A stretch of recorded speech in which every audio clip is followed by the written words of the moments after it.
Hi everyone, welcome back to WHU TV. It's nice to see you. I hope you're keeping well and having a good end to your bank holiday weekend, stroke the start of your working week. Guys, before we go into the content of this video, I just want to say, give my condolences to the friends, family and loved ones of Sven Goran-Eriksson. It was announced earlier today that he passed away due to losing his fight with cancer at the age of 76. Now, he was a bit of a maverick when he came to managing England, and a bit of a maverick in terms of what he was doing off the pitch when he was managing England. And of course, we know him as the Man City manager as well, and also managed Liverpool for one of the pre-season friendlies, or post-season friendlies, if I remember correctly.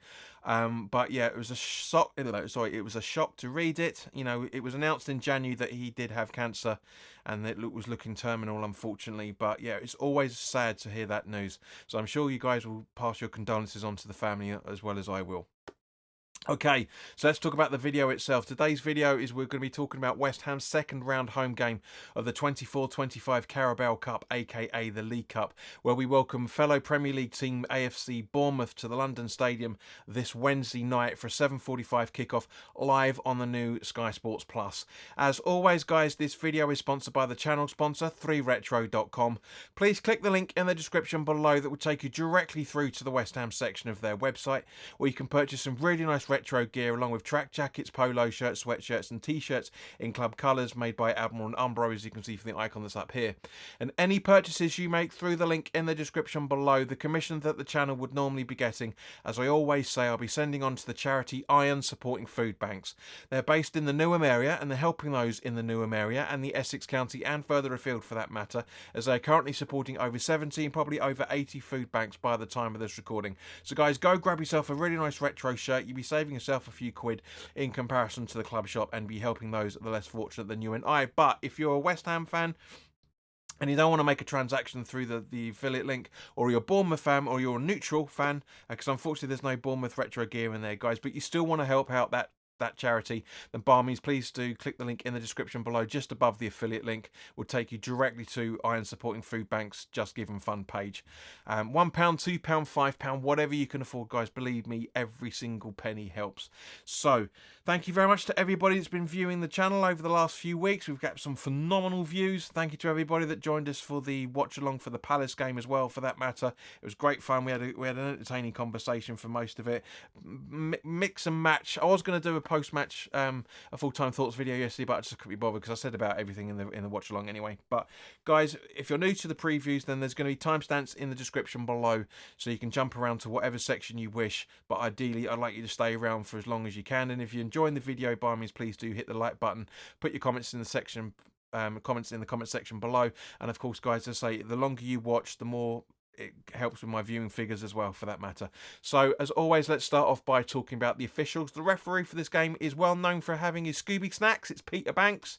If you know the song I'm talking about, you know the reference. His assistants are Mark Perry and Mark Perry and Mark Scholes. So that's going to be entertaining for him. Talking to two side officials called Mark.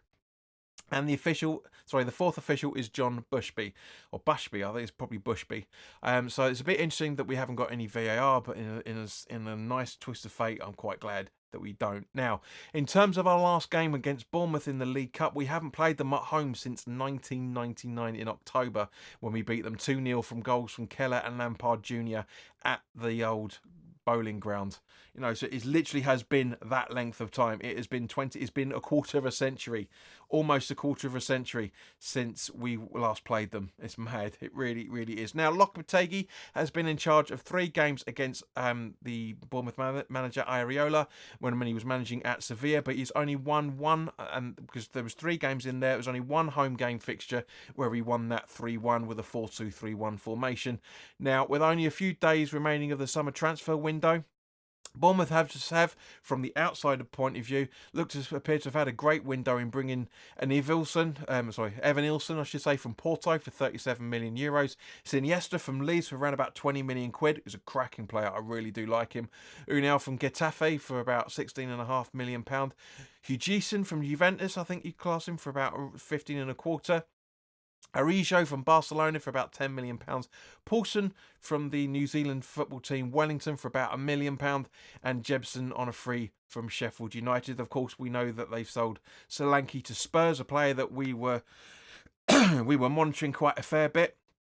They've also sold more to Sheffield United, and former Hammers, Randolph and Fredericks are amongst the many players that have left for free at the start of this transfer window. Now, in terms of the playing style, what I would normally do is we normally go into a bit of the style of play, but to be honest with you, we're going to really more leave it to the Premier League fixture when we do that later on in the season, because for a cup game, guys, it's not really relevant because these games are literally just one-offs, and you will see, and we will get to see by the team sheets which team is going to be going out all out to win it. So no matter what the round is, so I'm not really going to go into it. But however, guys, if you want to stick around for that, excuse me, then I will do it for the actual upcoming league fixture. Now, in terms of style of play, to a little extent, I think Iraola is going to keep. Iraola, I should say, is going to keep to the 4-2-3-1 formation.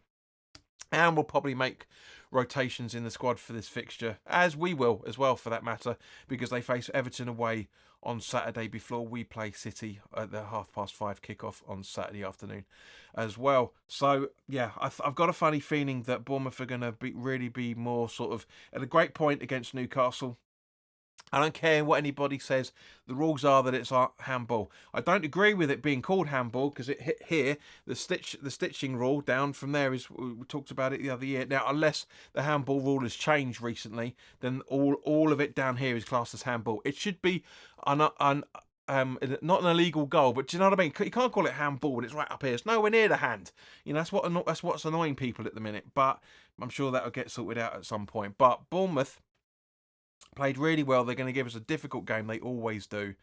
You know, and but looking at Bournemouth injuries, Unal is out with a broken ankle injury by the looks of it. Brooks is out with a shoulder injury. Both have no return dates as of the time of this recording, and Adams is out until mid-October with a lower back injury. But as I say, in terms of Bournemouth players, they are very, very good, and players to look out for. Semenyo, who likes to do flick-ons, dribbles, he likes to cut inside, commits fouls often.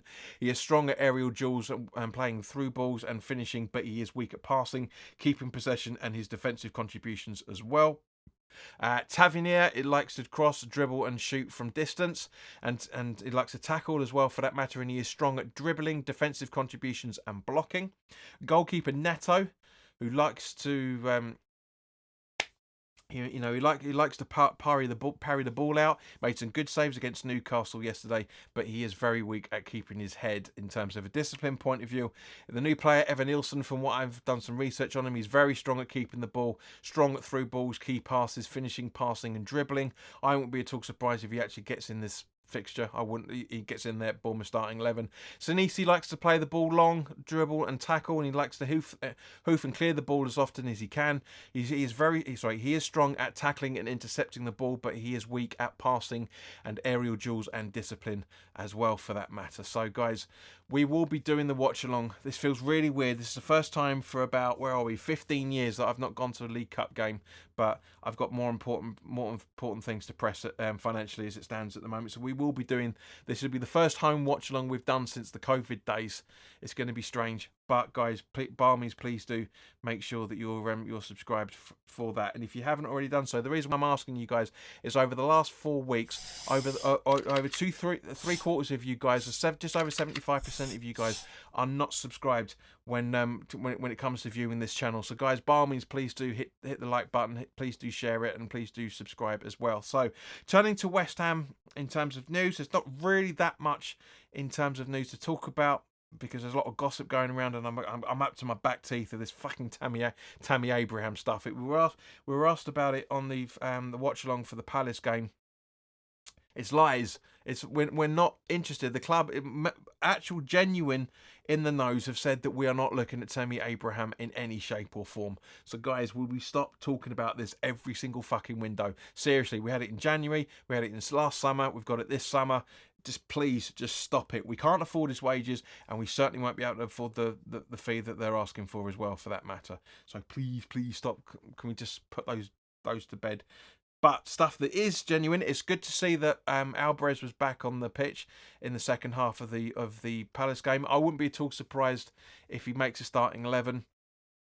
So, but guys, as it broke earlier today, Kurt Zouma is booked to have a medical with Saudi club Al Iraola. I think you pronounce that. Hopefully, this will go through. From what I understand, all the club are working tooth and nail to get this done. You know, it looks like James Ward-Prowse is listed to go as well, possibly even Aguerd. I've got a funny feeling that's going to be a loan. You know, Freddie Potts is going out to Pompey on loan for the season. Basically, with those three senior site players going, if at least two of those three go through, then I reckon we'll be able to bring in this Solier player. But we've only got a few days left. It's literally 4 days by the time the transfer window closes on the 30th of August. So it's going to be a struggle. It really is going to be a struggle. Now, in terms of talking about the starting 11, as it's a cup game, I'm sure there's going to be changes. I've made 7 changes to the preview for Palace, but I still think this is a very, very strong side. But guys, as always, put your comments in the comments section below. Let me know what starting 11 you would put out if you were in charge of West Ham. And this is the starting 11 that I would if I was in charge. Fabianski in goal, with a back four of Wan-Bissaka, Tobido, Mavropanos and Creswell. Alvarez in the hole, sit behind Lewis Orford, supporting Gilherme, Irving and Somerville, with Fulkrug up front. So thank you very much for watching, guys. Really much appreciated. I'd love it if you subscribed if you haven't already done so. Let's bring that subscribe level higher up than like the actual subscribe level, not subscribe level. Come on, guys. I know a lot of you guys like to jump around channels. I do it myself, but if I'm watching a channel more than one occasion, I subscribe, and I hope you guys will as well. But guys, as I say, we will be live from around about 7:30, maybe 25 to 8 on Wednesday night for this. And of course, on Thursday as well, for that matter, there will be the preview for the City game as well, for that matter. So guys, a lot of content to come still, because we've got 4 days left until the transfer window closes. So hopefully we'll have some more transfers to talk about. But in the meantime, guys, have a fantastic week. Look after yourselves, and I'll see you very, very soon. All the best now. Take care.